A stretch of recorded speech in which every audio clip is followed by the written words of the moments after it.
The wail of sirens pierced through the early morning in downtown Portland. Hope woke up startled under the awning of the abandoned food cart where she had been sleeping. At 11 years old, she already knew how to tell when ambulances were heading to the Haven House shelter where her mom had been staying for the past 3 weeks. "Mom!" she whispered while grabbing her worn-out backpack and starting to run through the cobblestone streets. Her broken sneakers echoed against the pavement as she dodged puddles left by last night's rain. The February cold cut through her thin hoodie straight to her bones. As she turned the corner onto Morrison Street, she saw red and blue lights illuminating the shelter's facade. 2 paramedics were wheeling out a stretcher. Hope stopped dead in her tracks, her heart pounding in her chest. But it wasn't her mom on the stretcher. "Hope, kid!" Mr. Tony, the shelter's night watchman, called from the entrance. "Your mum's okay, but they have to evacuate the building. They found structural damage after the last earthquake." The news hit her like a bucket of ice water. They had 1 week to relocate all residents. Her mum would be transferred to a shelter in Beaverton on the other side of the city. But I work here at the farmer's market," Hope protested, fighting back tears. "I can't go all the way out there every day." Mr. Tony could only offer her a look of compassion before returning to his duties. Hope stood on the sidewalk, watching as the ambulance drove away with its sirens off. Dawn was beginning to color the sky when she arrived at the farmer's market. Gary, who owned several stalls, was already waiting for her to help load fruit boxes. He paid her $3 an hour. If she worked from dawn until noon, she could save enough to buy something to eat and put aside a little for when she'd have to travel to Beaverton. While stacking boxes of apples, her stomach growled. She hadn't eaten anything since the previous afternoon when a woman from the market had given her half a sandwich. The smell of fresh biscuits from Miss Betty's food truck was torture. After 4 hours of loading boxes, Gary paid her $12. Hope counted the bills 3 times. A breakfast sandwich cost $4. She could buy one and save the rest for bus fare. That's when she heard it, a weak whimper coming from behind the trash cans. When she peeked around, she found a brown dog, skinny and limping on one paw. The animal looked at her with pleading eyes. Hope looked at the bills in her hand, then at the dog, and back at the bills. Her stomach growled again, but something in those sad eyes reminded her of her own situation. Without thinking twice, she headed to Miss Betty's food truck. The aroma of freshly baked biscuits made Hope's stomach hurt even more. Miss Betty was preparing dough while humming an old Dolly Parton song. The girl laid her bills on the metal counter. "1 breakfast sandwich, please," she asked timidly. While waiting, her thoughts wandered between the Beaverton shelter and how she would keep her job at the farmer's market. Miss Betty's voice brought her back to reality when she handed over the sandwich wrapped in wax paper. The dog was still there, shivering behind the trash cans. Hope approached slowly, speaking softly like her mum did when she was scared. "It's okay, buddy. I won't hurt you." The animal had fur the color of honey, so she decided to call him that. Honey. Carefully, she split the sandwich in half. The smell of eggs and cheese made the dog's ears perk up. What Hope didn't know was that from the window of her restaurant, Carmen's Kitchen, Mrs. Carmen Reynolds was watching the scene. The chef, known in the neighborhood for winning several awards for her farm-to-table cuisine, felt her heart clench. The dog reminded her of Scout, the pet her son had left behind before passing away in an accident 2 years ago. While Honey devoured his half of the sandwich, Hope sat beside him on the curb, eating slowly to make her portion last longer. In the distance, the bells of First Presbyterian Church struck noon. A group of vendors began to whisper, some with pity, others concerned about having a stray dog near their stalls. Gary approached, intending to chase the animal away, but stopped when he saw the defiant look in the girl's eyes. "If you make him leave, I'm leaving too," warned Hope, surprised by her own courage. Gary, who depended on her for the heavy lifting, just muttered something under his breath and walked away. Mrs. Carmen stepped out of her restaurant. She crossed the street with determined steps, her boots clicking against the pavement. As she got closer, she noticed the dog had the same white mark on his chest as Scout. It couldn't be a coincidence. Hope tensed when she saw the chef approaching. She had heard stories about her, about how her restaurant was famous, and how Portland's food magazines raved about her cooking. She also knew that since her son's death, she rarely left the restaurant. The girl instinctively hugged Honey, fearing they would try to separate them. He was all she had left, besides the hope of continuing to see her mom despite the distance. The dog, however, reacted unexpectedly. Upon seeing Mrs. Carmen, he stood up with difficulty and limped toward her, wagging his tail. The chef knelt down, tears in her eyes. "Scout," she whispered, "I've been looking for you for so long." Carmen's kitchen smelled of spices and fresh-baked bread. Mrs. Carmen served 2 cups of hot chocolate while Hope, sitting uncomfortably in the carved wooden chair, watched the door. Her years on the street had taught her to always have an escape route.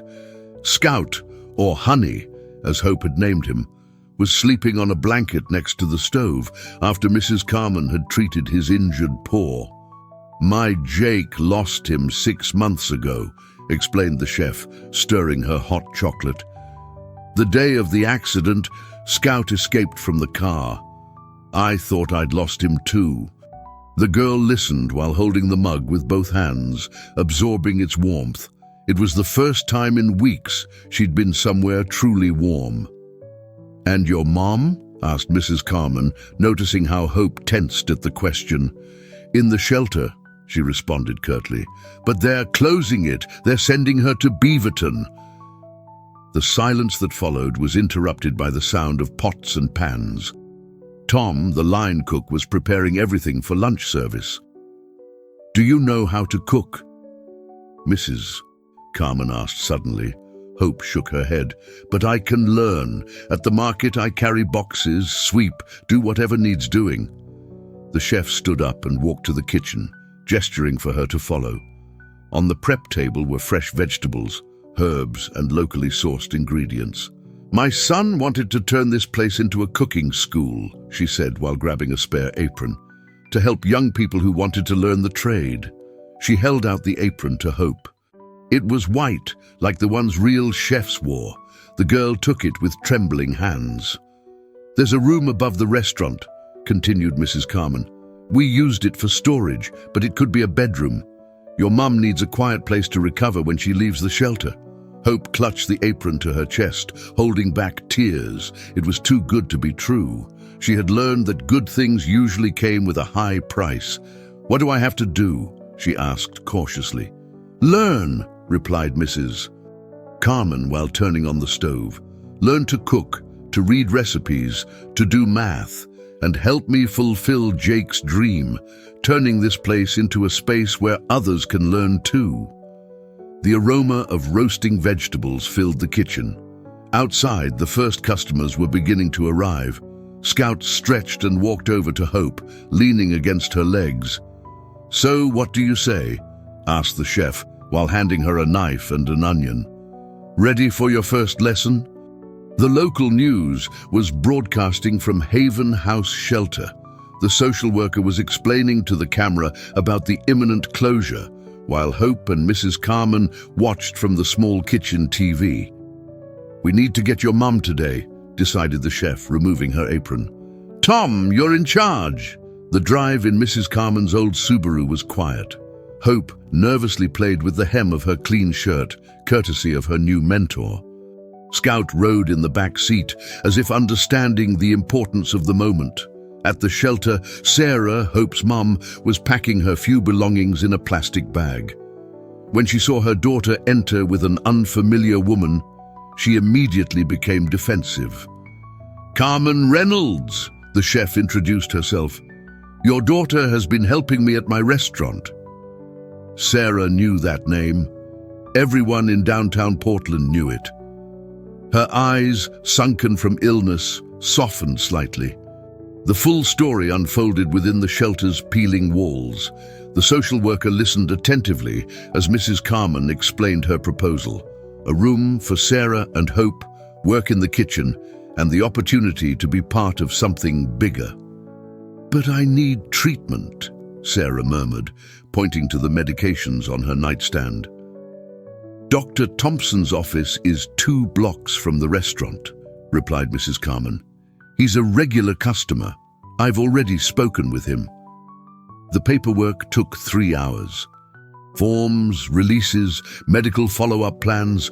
The social worker, who had seen too many cases without happy endings, was crying while signing the final documents.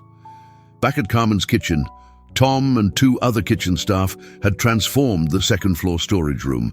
A full-size bed, donated by Mrs. Carman's niece, a small wardrobe from the antique shop on the corner, and new curtains gifted by the fabric store owner who had heard their story. "It's temporary," Sarah warned, though her eyes sparkled at the sight of the clean bed. "It's a beginning," corrected Mrs. Carman, while Scout settled under the window as if he had always belonged there. That night, for the first time in months, Hope slept without fear of cold or rain. The sound of pots and pans in the kitchen below and the aroma of dinner being prepared seeped through the floor cracks like a lullaby. In her new notebook before sleeping, she wrote her first recipe, breakfast sandwich. Not for the preparation instructions which she didn't know yet, but to remember how an act of kindness had changed her life. The aroma of fresh coffee mingled with the sound of morning news shows as downtown Portland awakened. At Carmen's kitchen, Hope was already reviewing the day's menu, while her mom helped folding napkins, growing stronger each day thanks to Dr. Thompson's treatment. The news had spread like wildfire. Neighbors came not just for the food, but to see the girl who had shared her last sandwich with a stray dog. Some brought their children to ask about cooking classes. "What if we make Jake's dream come true?" suggested Sarah one afternoon while counting the register. Her experience as an administrative assistant before getting sick proved useful in organizing the restaurant's accounts. Mrs. Carman, who was preparing vegetables with surgical precision, paused. She looked through the kitchen window, where several neighborhood kids were playing with Scout on the sidewalk. "We'd need more space," she murmured, but her eyes sparkled with a light that hadn't been there in years. The vacant storefront next to the restaurant belonged to the bank. Tom knew someone who knew someone. And soon, the branch manager was dining on farm-to-table cuisine, while Mrs. Carman presented her project, a culinary school for young people from the neighborhood. The neighbors organized like ingredients in a perfect recipe. Bob from the hardware store donated renovation materials. Rose from the flower shop offered arrangements for decoration. Even Gary from the farmer's market sent boxes of produce for the first classes. A month later, the Kitchen Academy opened its doors. Hope, wearing her white apron and newfound confidence, helped Mrs. Carman with the younger students.